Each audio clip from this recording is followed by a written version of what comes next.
Merhabalar. Videoma hoş geldiniz. Bugün yine sizlerle iki renkli bir model yapacağız. Her örgüye uyan, özellikle bebek örgülerine çok yakışan iki renkli bir model. Ben size bir parçada göstereceğim. 3 ve katlarından oluşuyor modelimiz. 3 ve katları olarak hesaplayın. 2 tane de kenar ilmeği olarak. Ben 27 ilmek, 2 de kenar ilmeği attım. 29 ilmek başladım. Şişlerim 3 numara.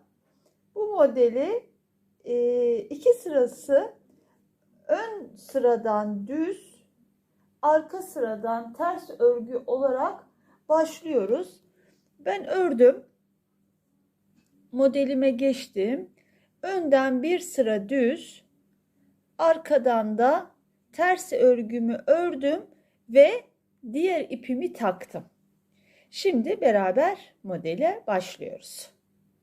Önceki videolarımda boncuk modelini anlatmıştım. Şimdi ikili boncuk yapacağız. Bunun için ilk önce ilmeklerimi genelde örmüyorum ama renkli olduğu için bir tane örüyorum. Bir tane doluyorum. Bir tane örmeden alıyorum. 2 taneyi örüyorum. Bakın, bir tane doladım. Bir tane örmeden aldım. 2 tane düz ördüm. Şu arttırdığım, ilk başta doladığım ipi şöyle 3 ilmeğin içinden geçirdim. Tekrar gösteriyorum. Ön tarafta ipim.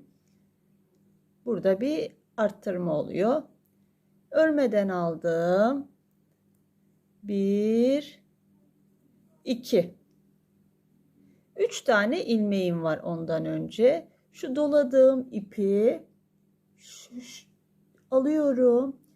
3 ilmeğimin içinden geçiriyorum. Bir tane örmüyorum. 2 tane örüyorum.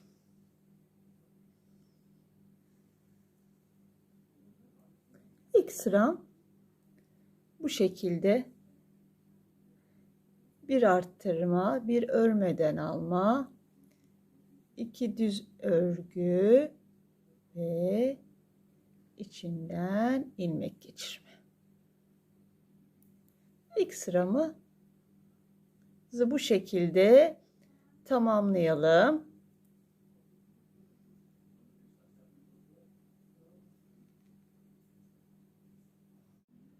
İlk sıramızın önden görüntüsü. İlk sıramızı bitirdik. Şimdi arka sıradayız. İkinci sıramızdayız. İlk ilmeğimizi örmeden alıyorum, ilk ilmeğimi ve diğer bütün ilmekleri ters örgü olarak örüyorum. Bakın, örmeden aldığımı da hepsini ters örgü olarak örüyorum.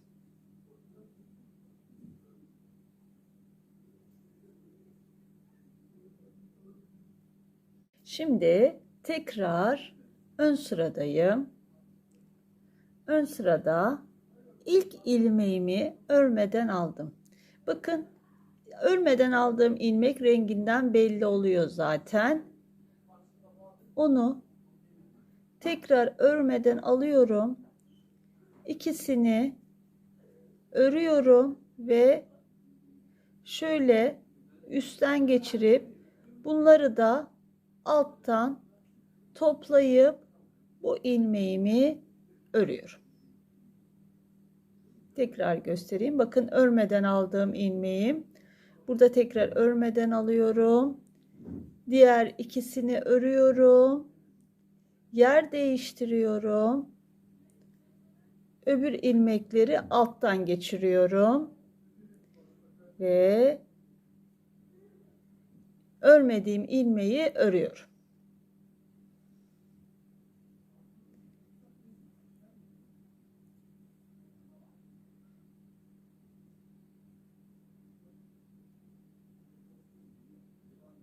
Çok kolay. İlmekleri kaçırmamaya dikkat edelim.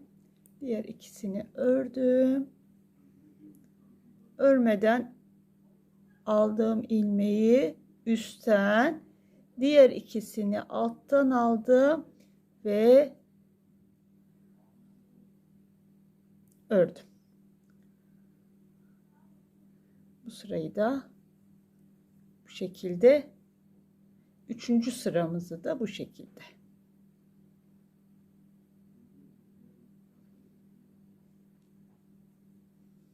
Aslında üçüncü sıramız, model kurduk. 2 sırada düz oldu.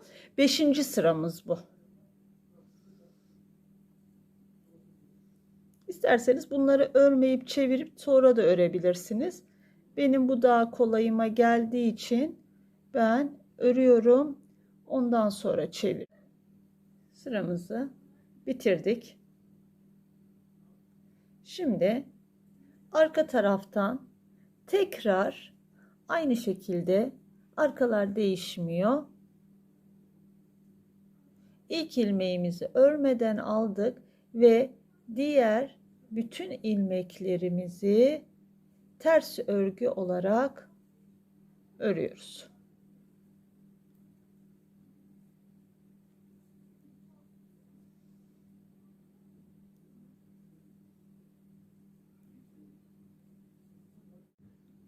Ön yüzdeyim. Şimdi ön yüzden ipliği değiştiriyorum ve beyaz ipliğe geçiyoruz. İplik değiştirdiğimiz için ilk ilmeğimizi de örüyoruz ve ilk sırada yaptığımız gibi ilk sırada önden düz, arkadan ters örerek başlamıştık.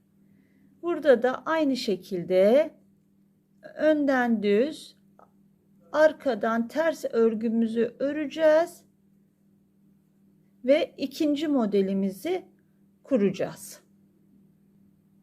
Önden düzümü ördüm. Şimdi de arkadan da ters örgümü örüyorum. Sıranın hepsini ters örüp önden tekrar modelimizi uygulayacağız. Arka sırayı ters örgü ördük. Şimdi beyaz rengimi sadece aralarda bir düz bir terste kullanacağım. Tekrar yeşil ipime geçiyorum ve ilk modelde yaptığım gibi aynı şekilde bir arttırmamı yapıyorum. Bir örmeden alıyorum.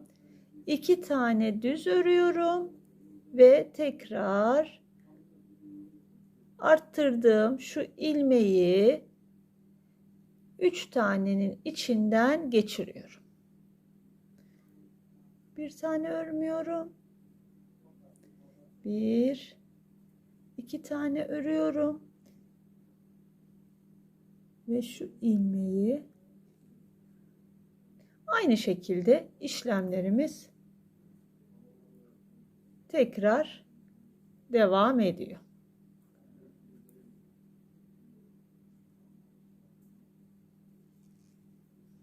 Arkadan tekrar yine hepsini ters örgü örüyoruz.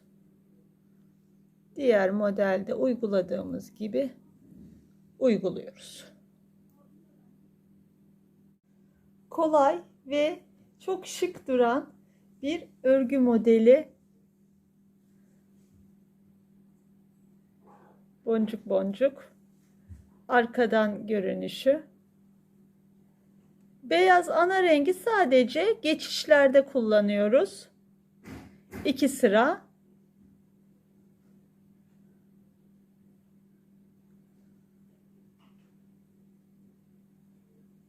Videoma geldiğiniz için çok teşekkür ederim. Bir dahaki videolarımızda görüşmek üzere. Abone değilseniz abone olmayı unutmayınız lütfen. Hoşça kalınız.